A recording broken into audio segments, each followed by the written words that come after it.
So we appreciate you for opening the doors and allowing us to move so that we can further resonate as a board together on trying to provide leaders and recovery that is sustainable for the communities of Clyde and North.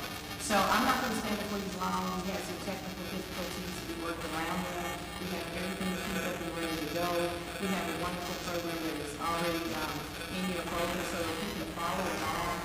In your program, you have agenda here for both days, right? For both days, Friday and Saturday. Also, knows that much of this is going to be recorded and available to you after the conference. So if you see something here and you want to share, you will be able to do that. The first thing we have on our agenda are opening remarks from Mr. Mark Black. Also, I want to tell you that he represents King Haven Council. Come on, Mark. And King Haven Council is one of our sponsors.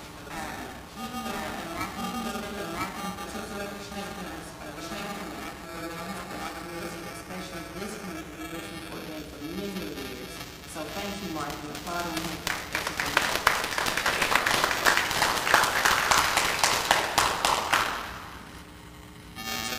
You know, I never thought I'd get a chance to stand up at this podium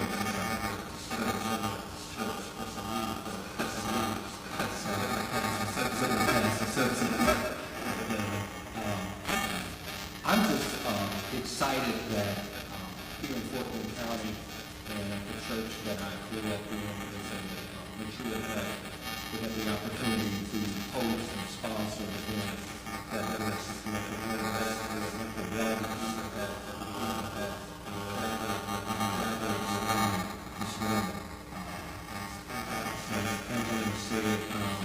I'm a consultant for King Haven Counseling, which is one of the larger behavioral health outpatient systems in the city that offers a variety of behavioral health services.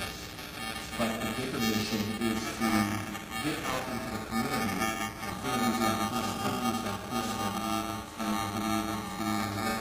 address, navigate, and support the mission of all entities in the community. So King Haven is one of those places and services that want to be in that partnership with all of those in the community. So we should the opportunity to let the kingdom contribute today. So it's an honor to have Pastor Simpson, good and Johnny family. Again, thank you.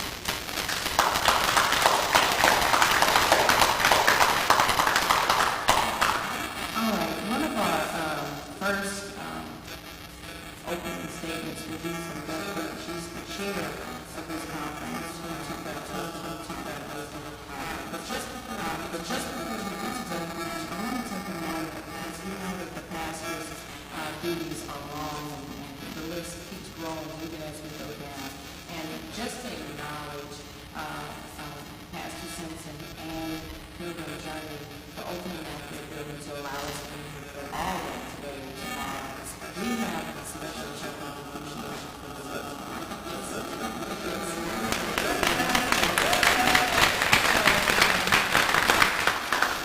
with the NAMI staff, and there's a few members of our NAMI staff that are here. We are looking small.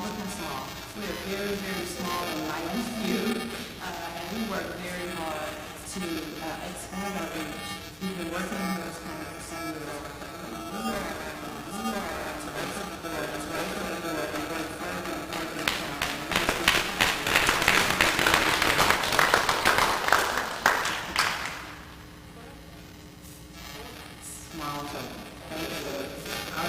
So, Mr. Patrick, if you would cue us into the rest of the conference. Now we're going to join 9 other states and locations that are possible at the same time. So we are thankful for the technology that allows it and frustrated by that same technology. All right, Patrick.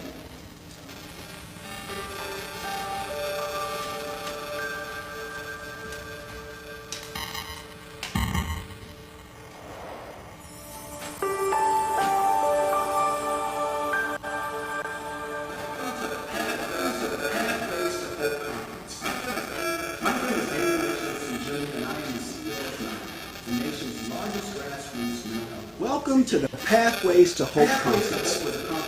My name is Daniel H. Gillison Jr., and I am the CEO of NAMI, the nation's largest grassroots mental health organization. Pathways to Hope was a conference originally started by NAMI San Antonio. This year, we're proud to be, for the first time ever, offering it as a part of NAMI FaithNet through multiple local, state organizations and affiliates all across the country.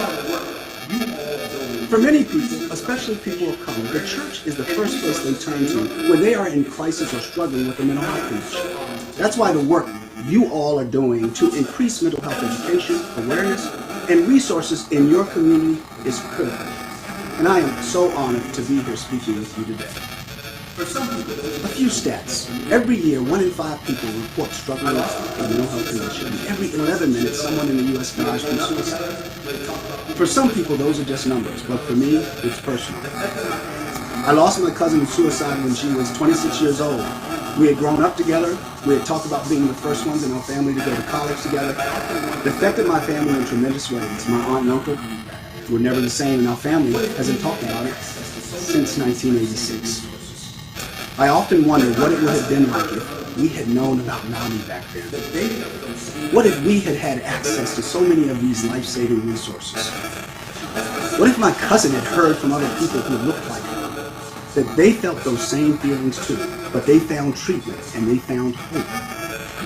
That's why I'm so passionate about this issue. I have seen the devastating ripple effects of mental illness. I have personally felt the ripple effects of suicide.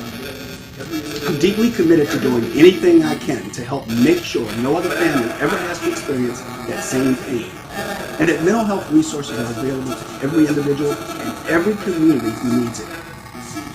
But I know I can't do it alone. It will take all of us working together through grassroots efforts like this to ensure that every person who needs mental health care receives it. In communities of color, we face a variety of barriers to receiving treatment for mental illness. Only 1 in 3 Black adults who need mental health care receive it. There are a variety of factors that contribute to this, such as socioeconomic disparities and provider bias. But one of the main reasons is stigma. Did you know that 46% of all individuals with a mental illness don't seek treatment due to stigma? It's even worse in our community. One study showed that 63% of Black people believe that a mental health condition is a sign of personal weakness. We have to change that narrative. We need to set the example in our friendships, in our families, and in our faith communities that vulnerability and reaching out for help is a sign of strength, not weakness. Especially after these last few years where we have all been traumatized by COVID-19, traumatized by depictions of police violence in the news, traumatized by mass gun violence and hate crimes in our schools, in our grocery stores. Think about it. Where we live, where we work, where we play, and where we worship. There has been a lot of hardship over the last few years. But where there has been hardship, there is so much more hope. That's the message of faith that carries us all through these hardships. That's the operative word of this conference. One of our core values here at NAMI is hope. Because if you don't have hope, you're hopeless. Hope is critical. Now, let's talk about the power of faith. Faith is a powerful thing. It can help make sense of our suffering. It can give us strength to persevere through hardship. And it can help us connect with a community that cares. And sometimes the best way we can care for each other is by intentionally checking on each other, asking one another, how are you really doing? And having the courage to be honest about how we are really doing in return. We have to get beyond the surface, beyond the mask, beyond the title of the book and the table of contents. We have to create safe spaces in our communities for people to be honest about how they are really doing. Living with a mental health condition is no more a personal, moral, or spiritual failure than someone living with a physical health condition. I want to say that again. Living with a mental health condition is no more a personal, moral, or spiritual failure than someone living with a physical health condition. We would never shame a member of our community for needing to wear glasses or taking diabetes medication. Why should it ever be considered shameful for someone to take medication or receive other forms of treatment for a mental health condition? We must prioritize our whole health. That's our physical health, our spiritual health, and our mental health. Let's talk about the conference now. Pathways to Hope is a truly special conference because it really does aim to look at the whole individual. And is one of the very few conferences that highlight the role of faith and spirituality in supporting people's mental health. Up next, you'll be hearing from my dear friend and former NAMI president, Shirley Holloway. But first, take a moment to watch this short preview of NAMI's free program for mental wellness in Black communities, Sharing Hope. So, Sanaya, question for you. How do you deal with trauma? I don't really know how to. Okay. I kind of just hope that it goes away. And there's a level of humility that has to come in when we talk about mental health and emotions, because we're not going to understand everybody and why they feel the way that they do. And that's the hardest thing that I think that's been taken from the Black community, is our right to feel. There's this stoicism about us, and it's like we're not allowed to be upset, we're not allowed to have depression or anxiety. Our mental health is usually leveraged against us to really be the basis of the science and laws that existed to enslave us. A lot in our culture think that you can just pray things away. And I believe in prayer, no doubt. I also understand that not one miracle in the Bible occurred without the person needing the miracle taking action. I was just wondering, what is healing like for you? Like how would you say that you heal? Be kind to yourself, whether you're a parent, whether you're a child, and allowing yourself to feel. I think it starts there. Mm-hmm. It's important for us to give ourselves permission to try to find what our words are, to name what's happening. All of these things that we're talking about, we've never talked about before. And that's what's celebratory about this conversation, is that now we can be better parents, we can be better grandparents, we can be better aunts and uncles. We can say, wait a minute, they need this conversation right now. You're never really alone. There's somebody out there that loves you or that will love you. You just have to find that person. They'll come around when you need them the most or when they need you the most, and y'all will help each other. Having that perspective that it's a journey and it's okay to smile through the journey. Okay, say that again. Say it again. It's okay. It's okay to smile through the journey.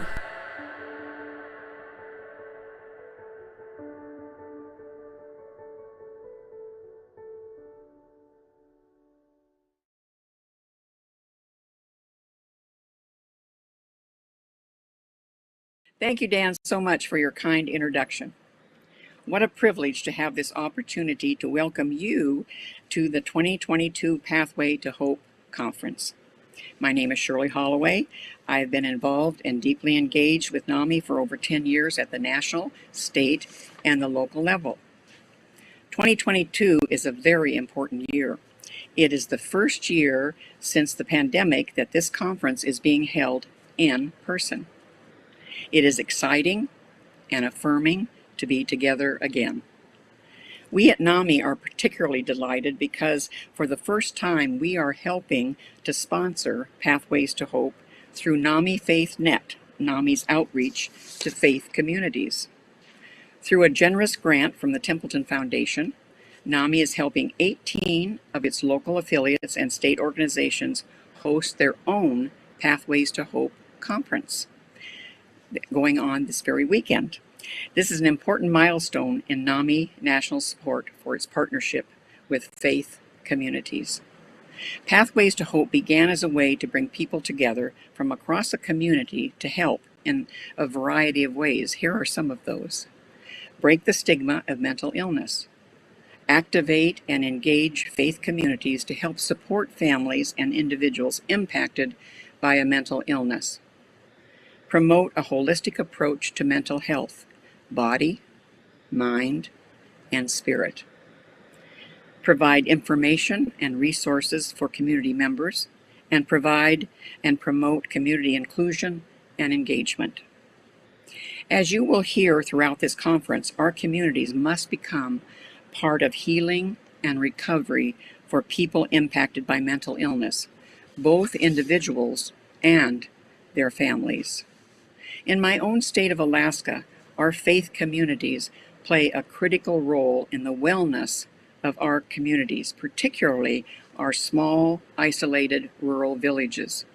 In our Native Alaska communities, the elders provide guidance, reassurance, and critical connections to the people's cultural roots.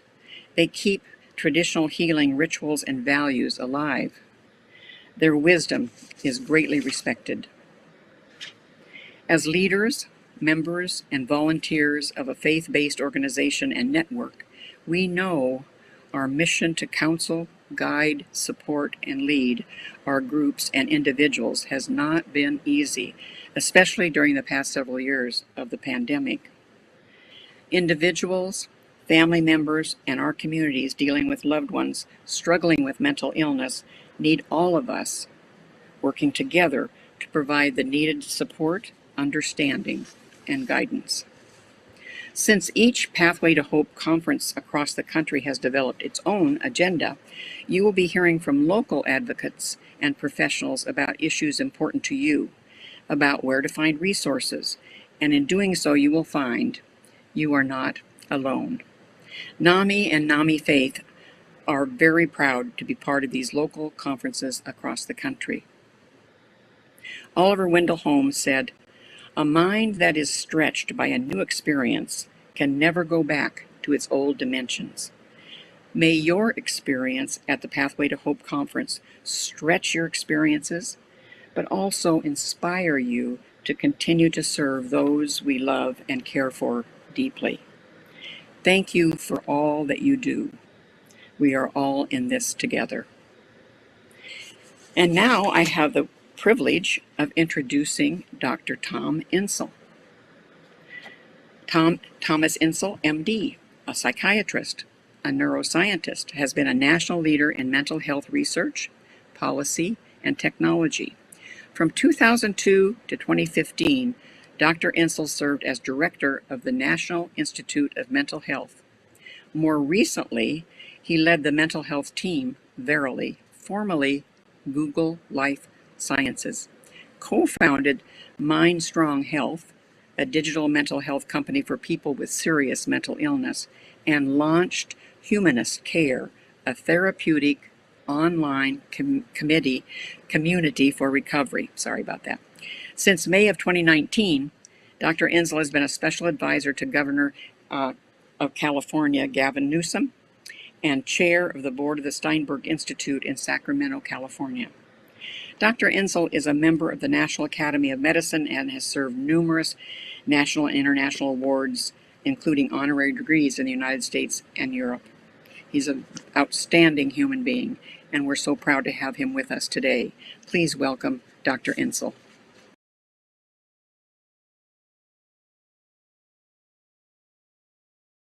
Well, hi, I'm Tom Insel, and what a pleasure to be able to speak to this group. I'm really excited about the kind of work you're trying to take on together, this whole idea of creating pathways to hope and focusing on community, as you'll see, is something I care about deeply. As you heard from Shirley, I used to work in the federal government, and my role there at the National Institute of Mental Health often brought me to the Department of Defense, of all places. I had the actual privilege, the real honor of working with the leadership in the Department of the Army. And I still remember kind of vividly marching into the Pentagon to meet with these 4-star generals is incredibly intimidating, because these are all these men who've been sort of etched from granite. They're really quite striking, quite impressive. The first time I was doing that, I was pretty anxious about walking into Corridor 5 with all the portraits and all the medals and everything else you see in the kind of inner sanctum of the Pentagon leadership. And as I was going in, one of the aides walking with me noticed I was a little bit concerned, and he said to me, "You don't have to worry. You just have to bluff it." And I said, "Bluff it? Like what? What do you mean bluff it? I don't intend to bluff anything." He said, No. He said, "If you're going to talk to these guys, and they're all guys, it's BLUF, bottom line up front." So I did that. I told them what they needed to know right at the beginning, and I'm going to do that for you as well. The bottom line of what I want to talk about here is the importance of community. That what we're facing now, I think, is a real crisis, a national crisis in mental health. And the answer to that crisis is not going to be anti-stigma campaigns or some breakthrough medication or even more money for mental health. All of those are wonderful, but they're probably not going to take us to where we need to go. The bottom line, I'm going to tell you, is that we need a new movement, something like a civil rights movement, something that calls out the mental health crisis as a social justice crisis. And it makes it clear that we need to work together across many communities, the health community, the faith-based community, the criminal justice community, the educational community, and most of all with families, to create a new unified movement, just as was done for civil rights and for Me Too and many others. And if we don't do this, I don't think we're going to be able to solve the problem in front of us. If we do this right, we have the opportunity, and here's the final part of that bluff, to actually cure part of what's really tearing America apart, which is the lack of community, the increasing divisiveness, and the lack of listening, lack of understanding. So in an interesting way, the mental health crisis may actually be a key to solve part of our national crisis. Okay, that's my introduction. Let me tell you how I'm going to get there, and we're going to walk through this together. I'll share with you these slides that basically was kind of where I started in this journey. I told you where I finished, but where I started was in a very different place. I was looking at this kind of puzzle, or what I'll call a conundrum, that from the standpoint of science and discovery, we've had 2 or 3 decades that have been just extraordinary.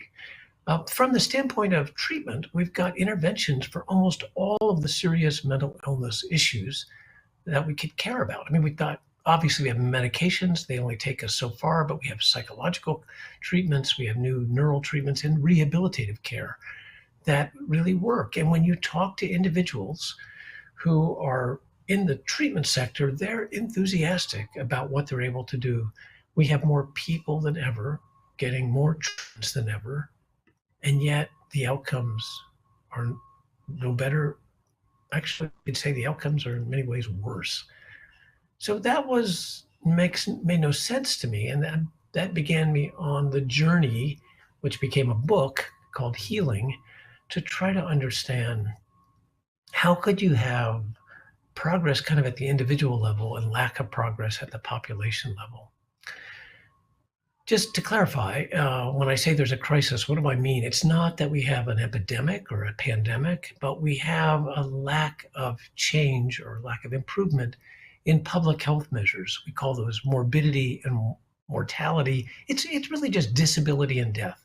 And the evidence for that comes from many places. There's studies that have been done to look at the amount of disability across medical disorders, and it's not surprising that neuropsychiatric disorders have become the largest source of disability. They start early in life, so that certainly is one reason, but there's also the problems of unemployment and homelessness, incarceration, a reduced life expectancy, 23 years or something like that.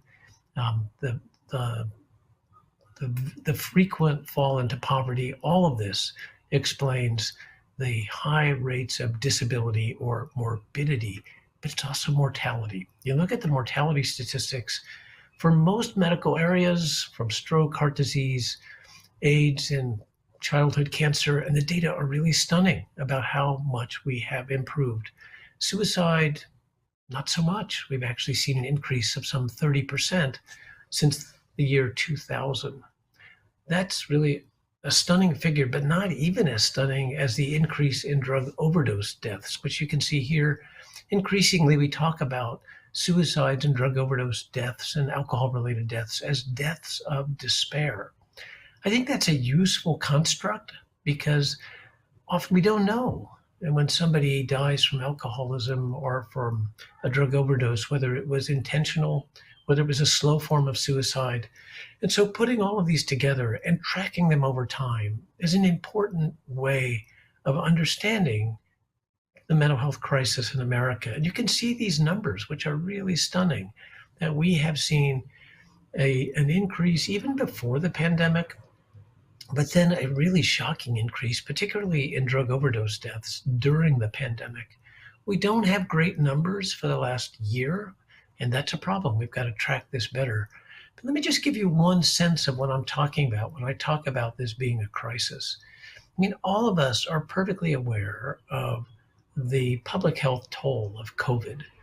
Over 1 million deaths, as you can see from this slide, taken from the CDC data as of July 13th of 2022.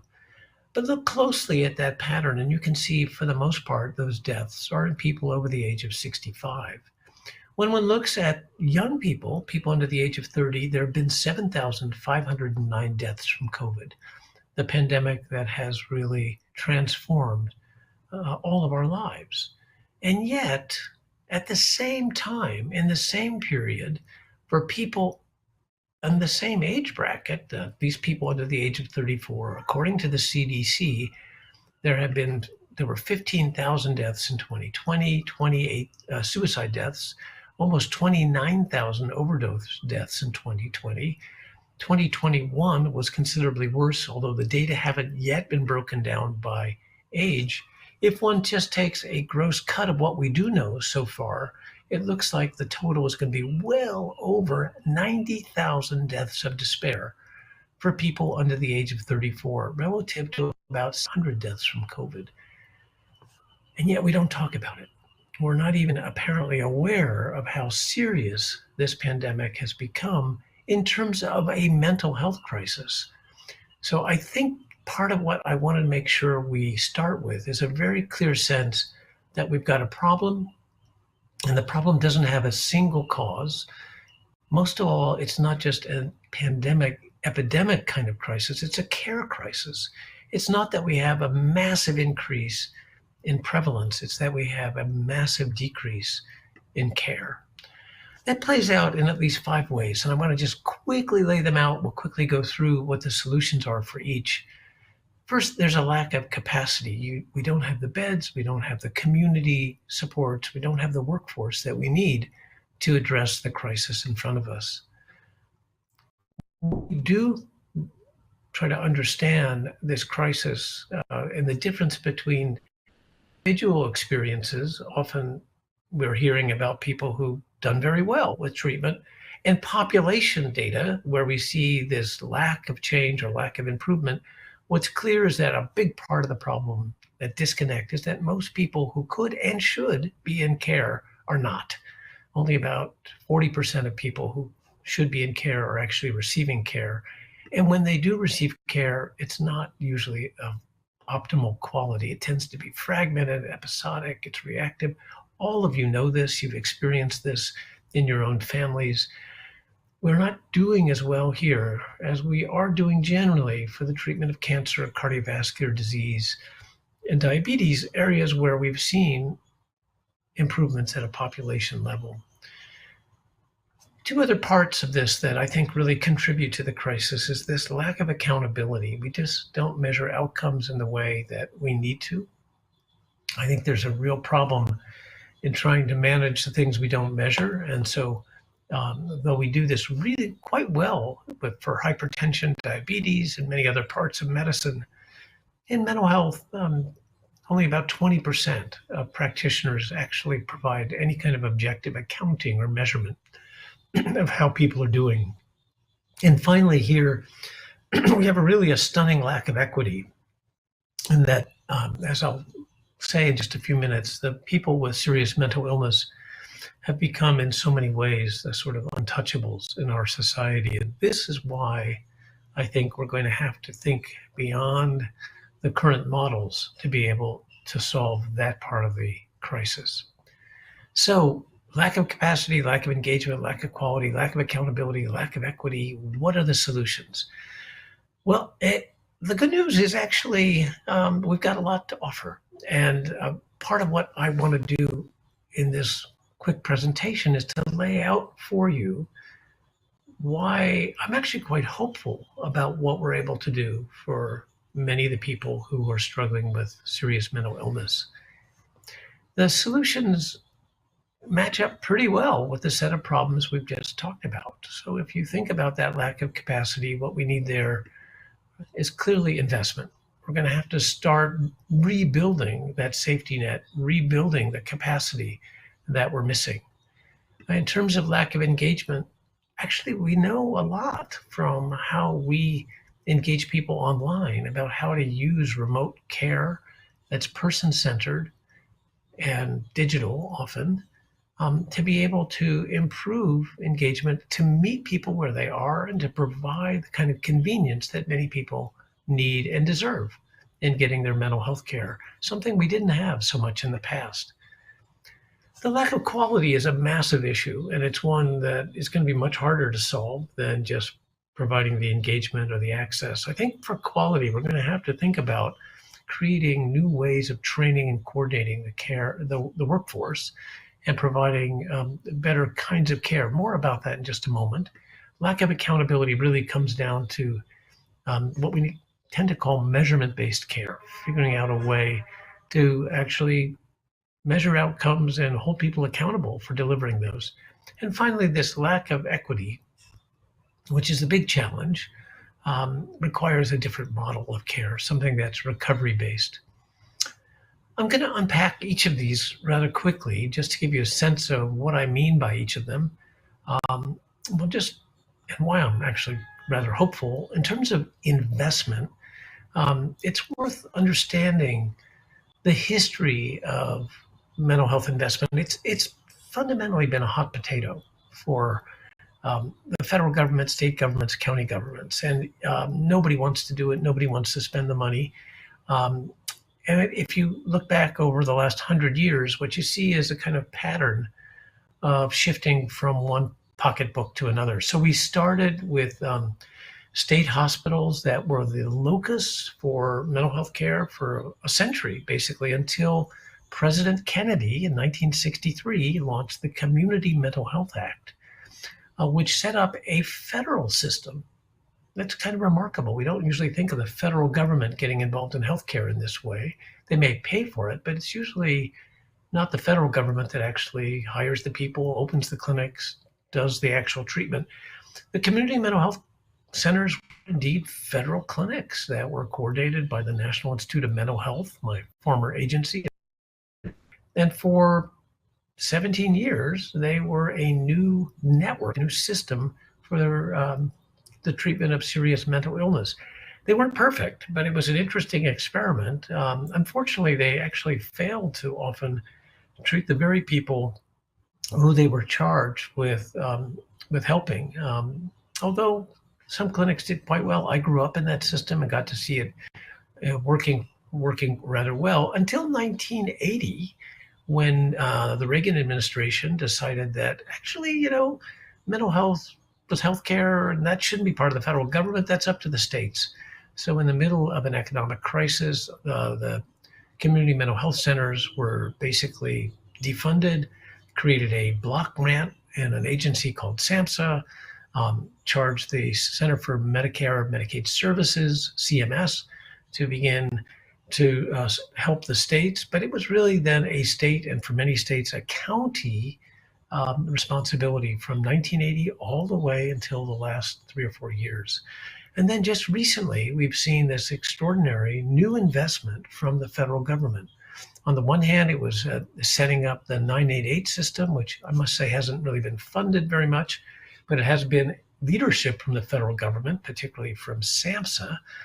More interesting is the creation of the Certified Community Behavioral Health Centers, which in some ways is like a new federally funded community mental health system.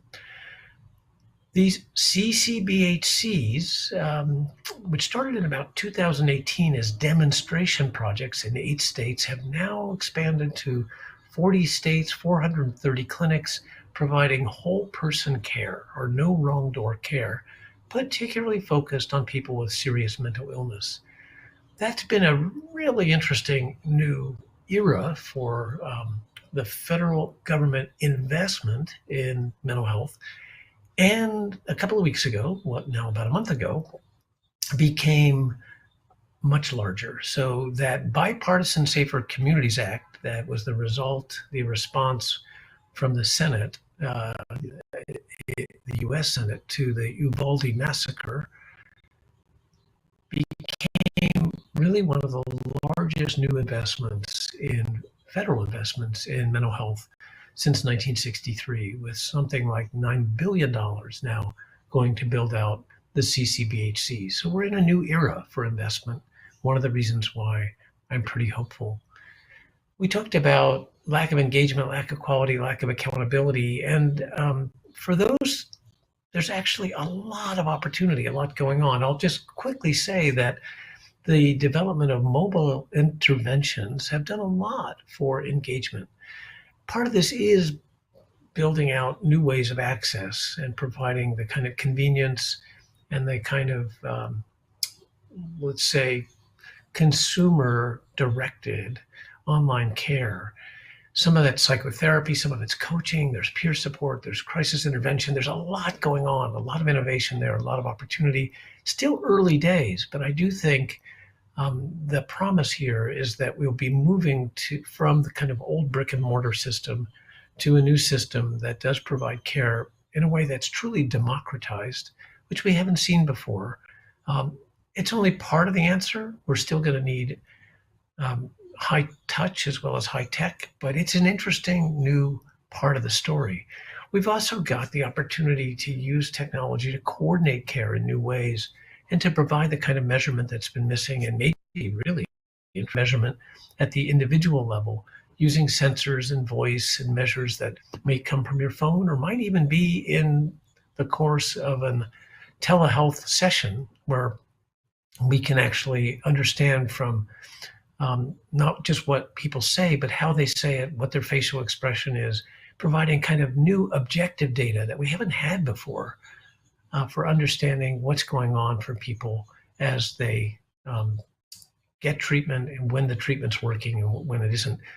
The interesting thing about this, just to go back to this for a moment, is this idea that what we can create is a kind of learning engine so that the measurement begins to inform the interventions in turn provide for better care that's managed in a way that's really coordinated. So you get this flywheel effect, or this closed loop system, very much what we've so far failed to fully develop, but I think we are developing for people with mental illness.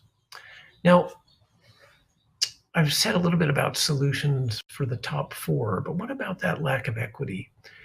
Well, that really leads us to the main point I want to make today, and it gets us back to talking about the importance of community and the importance of creating what I hope will be a new movement for mental health equity.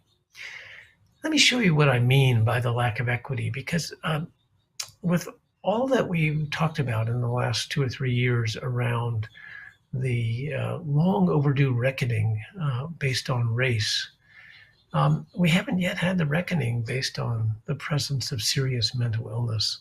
If you look at the kind of measures of equity that we generally talk about for racial injustice, changes in the reductions in life expectancy, reductions in employment, police use of force, that is the relative risk of being hurt by police, or incarceration, it is in fact the case that people of color are worse off on all of these measures. But it's pretty extraordinary when you realize that people with serious mental illness, irrespective of their race or ethnicity, are far worse off than any other racial group or any other ethnic group in the United States. Now, some of that is, in fact, the double jeopardy, that people with serious mental illness who are people of color are more likely to suffer use of force by police, more likely to be incarcerated, no question. But you don't have to be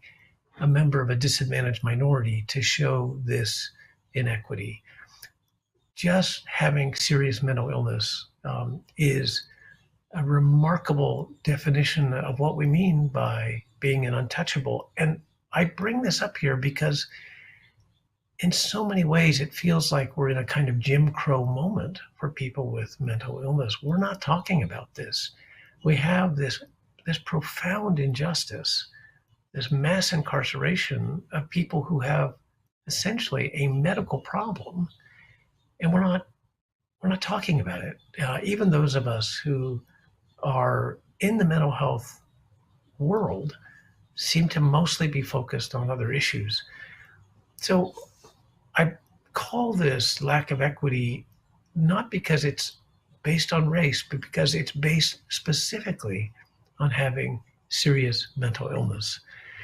What can we do about that? Well, my argument is that what the lack of equity requires is a different model for how we engage.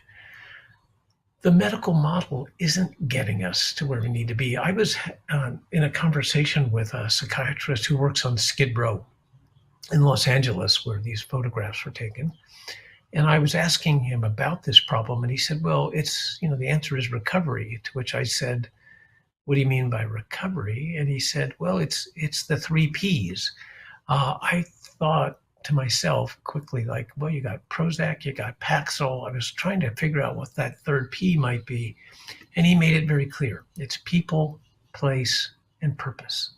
Those are the 3 Ps. They're not really what we're talking about when we talk about healthcare, but they are what we need to talk about if we want to resolve the inequity, if we want to help people fully recover.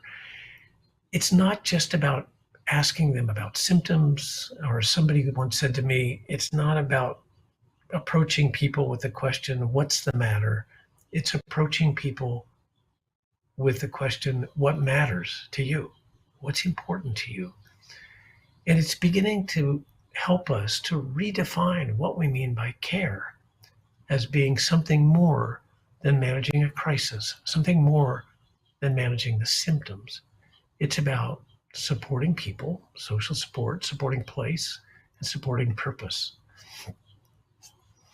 My colleague Vivek Murthy, who once again is Surgeon General, has written a lot about this. He's actually talked about loneliness as a public health crisis. What I think we haven't understood is that loneliness is a major issue across the United States, but it's a particularly profound issue for people with serious mental illness. It is a lot of what drives hospitalization in the medical.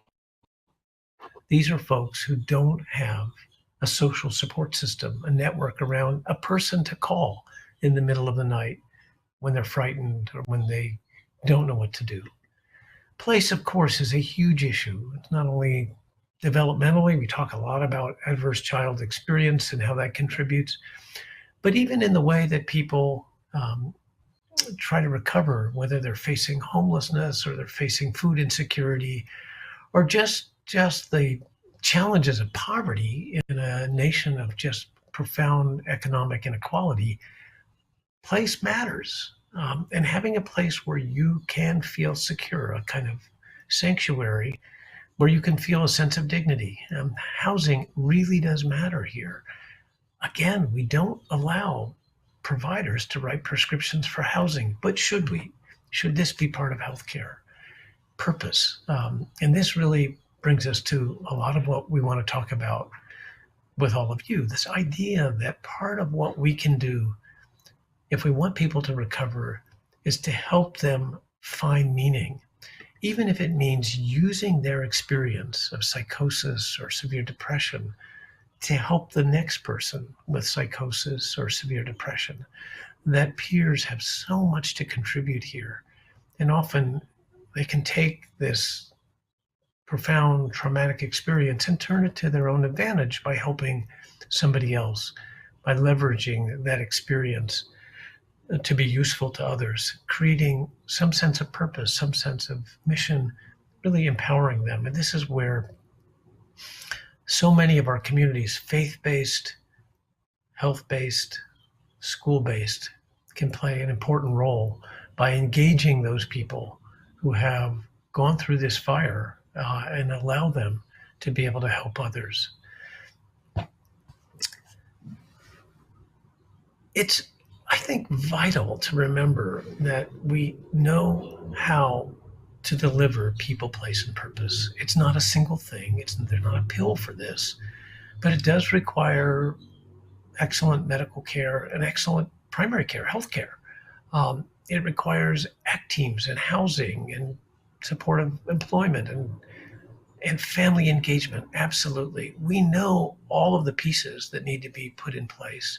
We're trying to do this at a company that I've just started called Vanna Health, VANNA Health, in a way that builds out the case for doing this as part of healthcare, because we're convinced that if one provides the 3 Ps, one actually saves a lot of money to the healthcare system, to the criminal justice system, by preempting hospitalizations, by preempting incarceration. There's a 4th P that's important to talk about as well, which is prevention. The ability, and something we have to begin to do, is moving upstream, getting out of the crisis cycle. And so not having just a sick care system, but a true healthcare system that begins to help people before they have a diagnosis, before they become ill.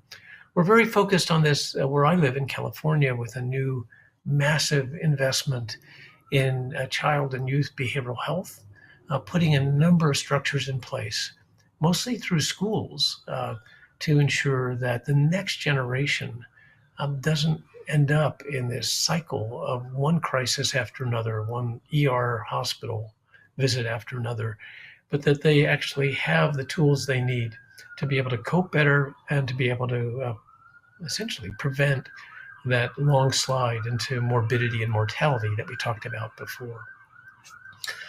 I want to finish up by pointing out something that I think all of you need to think about as you engage as advocates, and whether that's from families or from faith-based communities.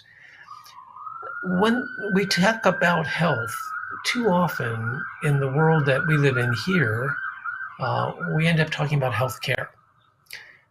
And we make, I think, a massive mistake in believing that if we can just provide better healthcare, more clinics, more medication, more visits, that we'll get better health outcomes.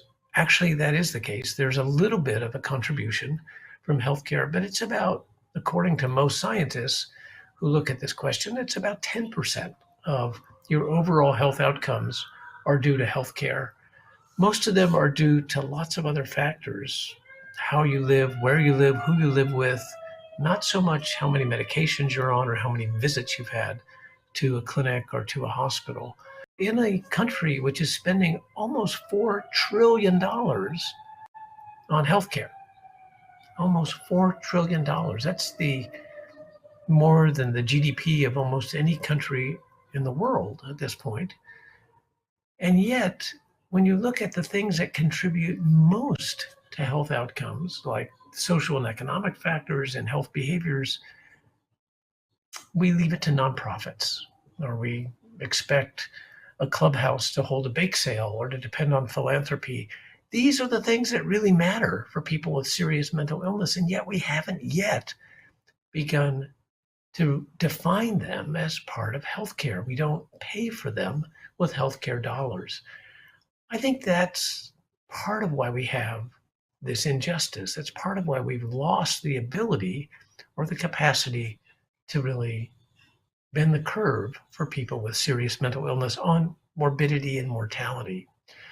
So I'll finish up by saying that we need a different model. And the recovery model, it's not, by that I don't mean the 12-step model. I mean a recovery model for people with mental illness is probably best understood as additive to a medical model. I don't think of medical models and recovery models as opposed to each other. To me, the problem can in fact be defined as medical. Young people with schizophrenia or bipolar disorder, they have a brain disorder that deserves all of the rigor, all of the research, and all of the reimbursement that we would expect for any other medical problem. However, the solutions we have need to be far more than medical. They need to be social, environmental, even political. So, as I said, recovery is a different way of thinking about treatment. And it's also a different way of thinking about what we mean by care. It's redefining what we mean by healthcare.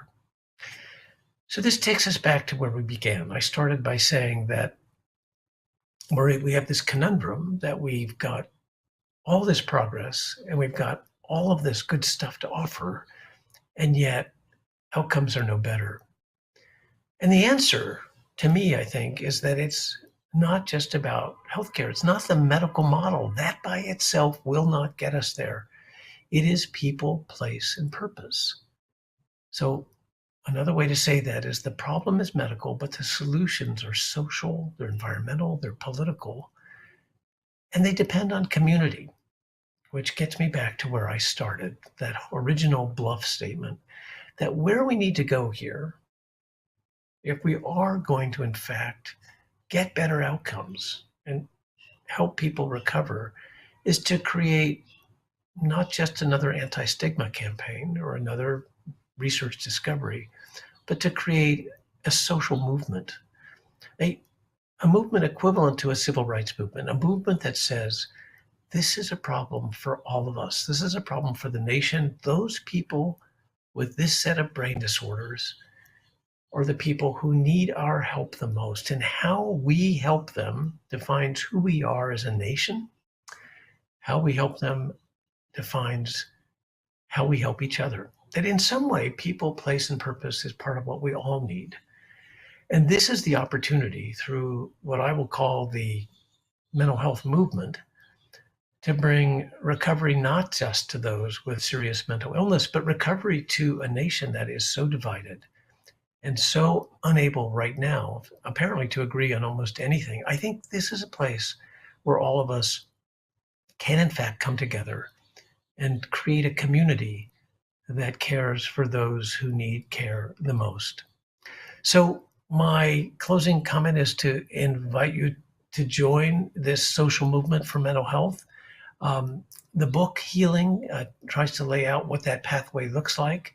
Mindsight News is a platform, digital publication that comes out every day that was created to be a platform for this movement, funded with the proceeds from the book.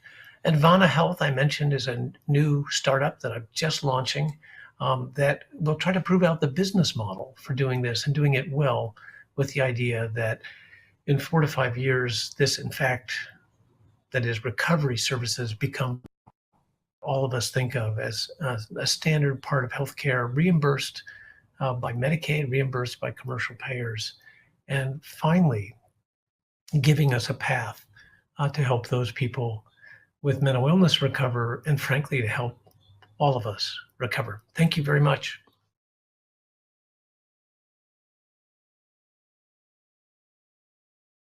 Coronavirus global pandemic for the COVID-19 crisis. Black Lives Matter missing his name for 21 that their voices to be heard. Social justice. A state of emergency. Wildfires, climate change. No one is doing enough. It's not enough to live. It's not enough to cry. So we stand up and fight for what's right. Giving all we've got through heartache and pain. Who really cares?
supposed to